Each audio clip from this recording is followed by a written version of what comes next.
آپ دیکھ رہے ہیں Vasudev shorts. G Bushra be be کے بیان کے بعد جس میں انہوں نے کہا کہ خان صاحب جب پہلی مرتبہ سعودی عرب ننگے پاؤں عمرے پر گئے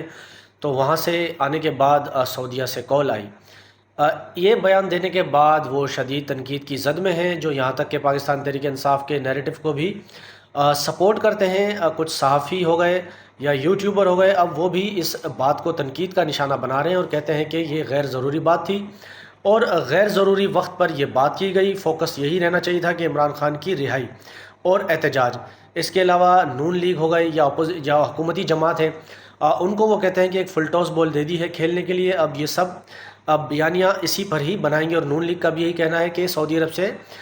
تعلقات خراب کرنے کی کوشش کی گئی ہیں، اور جبکہ بشرا بی بی نے کہا کہ باجوہ یہ سب جانتا ہے، آپ ان سے پوچھ لیں، تو باجوہ کا بھی بیان آ گیا اور انہوں نے کہا کہ جو بشرا بی بی بات بول رہی ہیں وہ جھوٹ بول رہی ہیں، اور سعودی عرب کے حوالے سے بات سن کر میں خود پریشان ہوں۔ لیکن اس میں تحریک انصاف کا یہ موقف ہے کہ ہم نے اس میں سعودی عرب کا نام نہیں لیا، اور یہاں تک کہ نصرت جاوید صاحب جو پاکستان تحریک انصاف کے اور عمران خان کے سخت ناقد ہیں، وہ بھی یہ بات سمجھ گئے ہیں کہ یہ بشرا بی بی نے جو بات کہی یہ سعودی عرب کے لیے نہیں، یہ صرف اور صرف باجوہ اور ان کی فیملی کے لیے تھی۔